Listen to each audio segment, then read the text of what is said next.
कहते हैं कि जो एक असुर हुआ रक्त बीज, उसको समाप्त करने के लिए दुर्गा जी को अपने 7वें रूप काल रात्रि के रूप में प्रवेश करना पड़ा। अब ये रक्त बीज बड़ा मायावी था। उसको जैसे ही मारा जाता था, उसके रक्त की बूंदें जहाँ गिरती थी, वहीं से वो लाखों लाखों रूपों में, अनगिनत रूपों में पैदा हो जाता। मैंने पहले भी इस पर कहा और एक विचार उठता है जिस पर हम विचार कर सकते हैं। हमारे पौराणिक आध्यात्मिक मिथक, प्रतीक, कहानियाँ बड़ी सुंदर होती हैं, अद्भुत होती हैं, और भारत में तो उनको बड़ी ही अनूठी सृजनात्मकता से लिखा गया।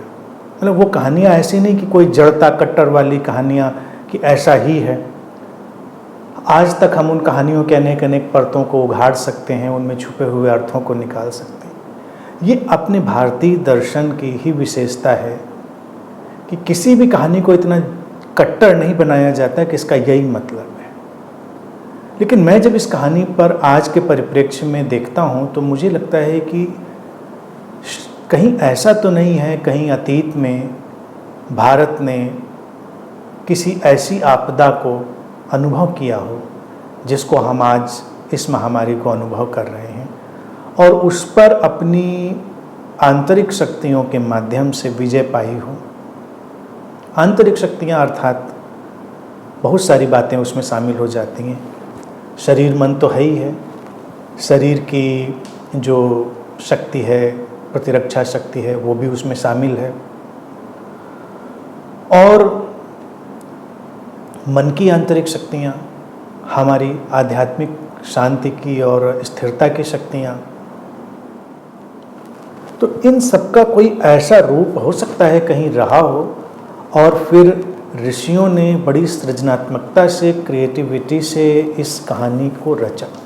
कहानी के मल्टी लेयर्स हैं, बहुत सारे उसके परतें हो सकती हैं जिनसे आप अनेक अनेक चीज़ें निकाल सकते हैं, कोई एक चीज़ नहीं निकलती। भारतीय पौराणिक कहानियों की ये विशेषता है। आप मनोरंजन के लिए कहानी देखें, मनोरंजन भी उसमें भरपूर है। आप उससे कुछ और गूढ़ अर्थ निकालें तो वो भी हैं, कुछ समसामयिक अर्थ निकालें तो वो भी हैं। आज हम इस कहानी में इस जो परिप्रेक्ष्य है उसको देखें। अब देखिए वो क्या कहते हैं कि वो ऐसा असुर है जिसको उस समय की किसी ज्ञात शक्ति से मारा जा सकना संभव नहीं था। आज हम जिस वायरस से जूझ रहे हैं उसका भी यही हाल है। और हमारी कहानी कहती है कि फिर माँ कालरात्रि, काली भी उन्हें कहते हैं, वो आकर उसको इस तरह से मारती हैं कि उसका रक्त जमीन पर गिरने ही नहीं देती, उसका रक्तपान कर लेती है, समाप्त हो जाता है। और इस कहानी में देखिए क्या है ना, हमने इसमें रचा उसको समाप्त करने के लिए माँ, यानी कि मातृत्व। माँ काली का या कालरात्रि का रूप देखिए जो अब कहानी में, वो भी बड़ा रोचक है। अंधेरे जैसा काला उनका रूप, गले में बिजली की चमकती हुई माला, और हृदय किसी ताजे खिले हुए फूल की तरह कोमल, और गधे के ऊपर सवारी। अभी गधे पर भी आते हैं लौटकर, वो भी बड़ा महत्वपूर्ण प्रतीक है। लेकिन ये सारी चीज़ की अंधकार अर्थात जहाँ पर हमारी आइडेंटिटी समाप्त होती है, हमारी सीमाएं समाप्त होती हैं। प्रकाश हमारी सीमाओं को लेकर आता है, रोशनी आती है तो उसके अपने आकार बनते हैं, सीमाएं खिंच जाती हैं। अंधकार क्या करता है? अंधेरे में सीमाएं खो जाती हैं। तो आज हमको ऐसी सोच, ऐसी व्यवस्था, ऐसी भावना की आवश्यकता है जो सीमाओं में बटी ना हो, अपने स्वार्थों में बटी ना हो। जब हम एक सर्व कल्याण के भाव से भरते हैं तो सीमाएं गिराते हैं। अभी क्या होता है, हम अपने को बचा ले, वो अपने को बचा ले, तो एक सीमाएं हैं, दायरे हैं, और उसमें सब नष्ट होंगे। तो ये मिथक कहानी का बताता है कि वो अंधकार जैसे रूप की हैं, यानी कि असीम है, असीमता में प्रवेश करना और एक मातृत्व का रूप।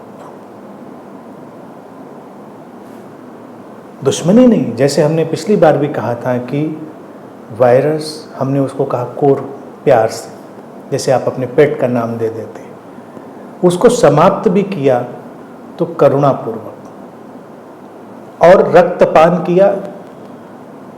अब रक्तपान जब कोई करेगा तब क्या होगा, वो तो उसी के हिस्सा बन जाएगा, उसी के शरीर का जीवन का हिस्सा बन जाएगा। यानी कि जिससे वो असुर पैदा हो रहा था रक्त की बूंदों से, उन्हीं का पान कर लिया, उन्हीं को पी लिया, तो उन्होंने, माँ कालरात्रि ने अपना ही हिस्सा बना लिया। तो जब तक जैसे ये वायरस है हमारा हिस्सा नहीं बन जाएगा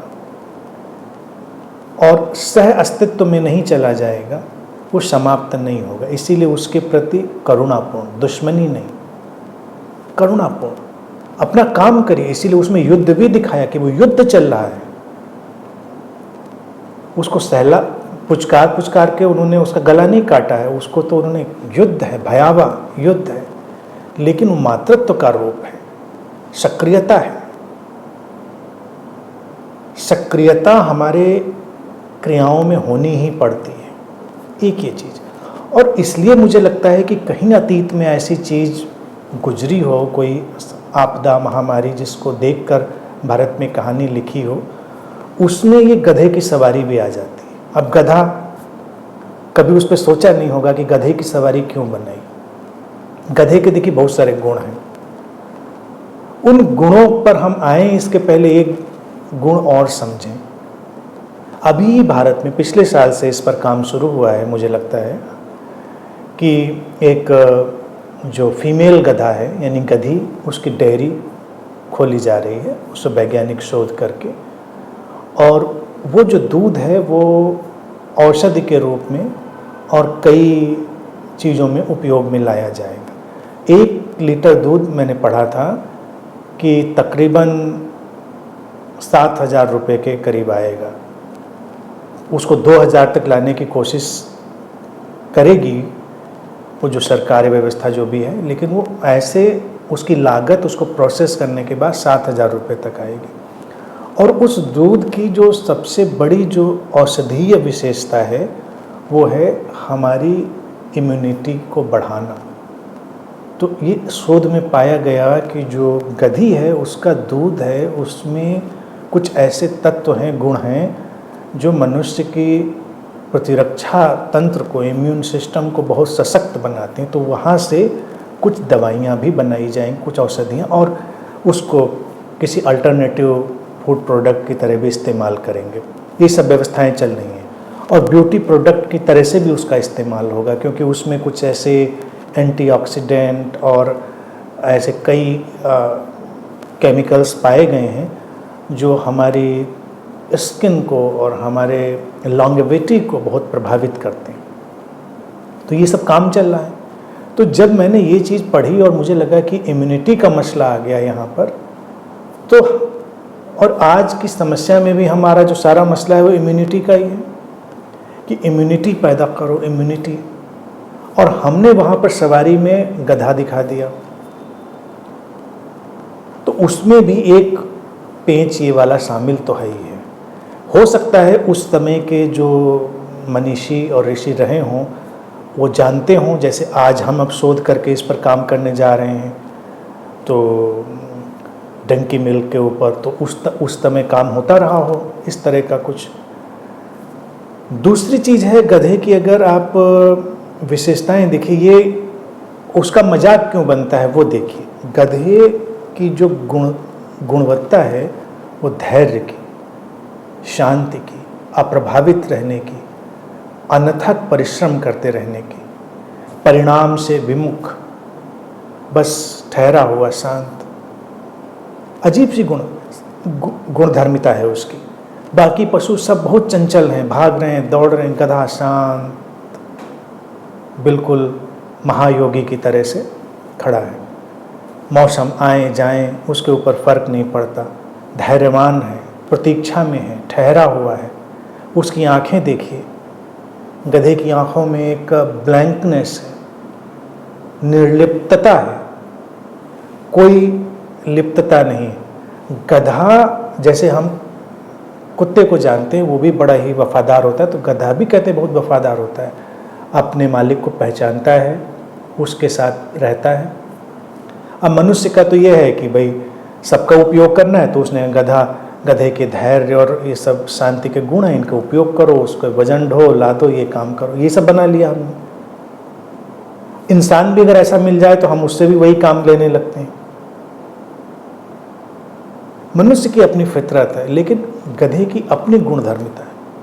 जब मैं फोटोग्राफी करता था तो मैंने गधों की भी कई फोटोग्राफी करी, और एक बार मैं सड़क से गुजरता था और एक वाइट कलर का गधे का बच्चा सड़क के किनारे खड़ा था।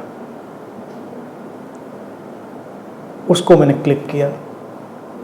जब इलाज करके देखा तो क्या प्रशांति थी उसके चेहरे पर, आंखें तो अलौकिक, अद्भुत। किसी भी पशु की आंखें देखिए, वो बड़ी चमकती हुई और प्रतिक्रिया या उससे भरी हुई। गधे की आंखों में आंखें डाल के देखिए, वो कैमरे की लेंस की तरह निर्लिप्त, ना काहू से दोस्ती, ना काहू से बैर। गधा तो बिल्कुल महायोगी है, प्रतीक है, लेकिन हमने उसको मजाक बनाया कि क्या गधे बन के घूम रहे हो, क्योंकि हम उन लोगों को मूर्ख समझते हैं जो धैर्यवान हैं, जो प्रतीक्षा में रह सकते हैं, जो ठहरे हुए रह सकते हैं। हम उन लोगों को मूर्ख समझते हैं जो प्रतिक्रियाएं नहीं करते। हम उन लोगों को मूर्ख समझते हैं जो निर्लिप्त रहते हैं, जो लिप्त नहीं होते, क्योंकि जो हमारी वासनाओं का चक्र घूम रहा है उसमें बिना लिप्तता के कर कोई रहे तो हमको मूर्ख जैसा लगता रहता। हम तो इतने लिप्त हैं, भागे घूम रहे हैं, हमको तो चैन नहीं। अभी यहाँ से भागें, वहाँ जाएं, ये काम करें, वो पार्टी करें, वो दौड़ भाग करें, चैन नहीं हमको। गधे को चैन ही चैन है, कोई भाग दौड़ नहीं, बस शांत बैठा है या खड़ा है, कोई फर्क नहीं पड़ता। इसीलिए गधे को देखकर कहीं लगता नहीं कि इसको कहीं जाना है।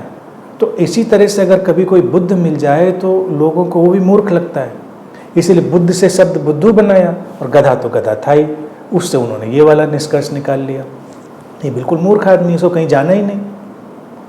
जो कह दो कर देता है, जो लाद दो लद जाता है, ईंटें लाद दो, बोरे लाद दो, गधा इतना। ये नहीं गधा शोषण का प्रतीक है कि उसको एक्सप्लॉइट कर लो, मतलब केयर नहीं करता, परवाह नहीं करता। तो ये उसके अपने नैसर्गिक गुण हैं। तो इसीलिए माँ कालरात्रि की जो सवारी है वो गधे के रूप में दिखाई, और उसके दूध की तो बात आई गई। तो ये सारे अगर गुण हम देख लें तो आज की परिस्थिति में भी तो वैसे ही लागू होते हैं ना।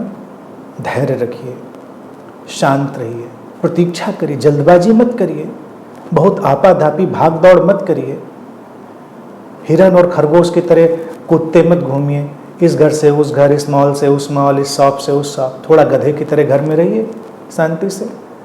गधा जैसे परिश्रम करता है, काम करता है, आप भी परिश्रम करिए, काम करिए।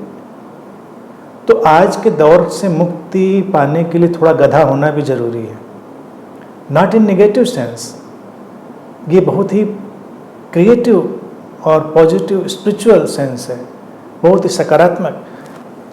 अभी क्या लॉकडाउन वगैरह हुआ तो लोग क्यों परेशान है, मैं काम करना पड़ रहा है, घरों में मुझे काम करना पड़ रहा है। तो कौन सी आफत आ गई काम करना पड़ रहा है? अरे जीने के लिए तो काम करते ही है ना। इतने आलसी होना भी क्या है, काम नहीं कर सकते, कर ही लिया। तो गधा तो बिल्कुल परिश्रम से घबराता नहीं और धैर्यवान है, जाएगा, ये समय भी जाएगा, पेशेंस रखेंगे और निर्लिप्त, लाभ हानि से निर्लिप्त रहकर सारे काम करिए। तो ये पूरा सिस्टम अगर उठाकर देखें तो ये जो काल रात्रि की कहानी मिथक है वो आज की परिस्थिति पर पूरा चस्पा हो जाता है। और इसीलिए मैंने कहा उसमें कोई समाधान भी है, उसमें कोई सल्यूशन भी है। तो ये सारे सल्यूशन साइकोलॉजिकल तो हैं ही हैं। और अब आप गधी के दूध का इंतज़ार न करिए, आप अपनी इम्यूनिटी बढ़ाइए और वो मार्केट में अगर आता है, उपलब्ध होता है, तो उसका भी लाभ उठाइएगा। तो ये सारी आज की इस परिस्थिति का एक समसामयिक आकलन है। बाकी तो इसकी और भी परतें हैं, और भी साधनागत परतें हैं जिनको भी हम देख सकते हैं, लेकिन आज के संदर्भ में इसका यही अभिप्राय है और वहीं पर एक सल्यूशन है।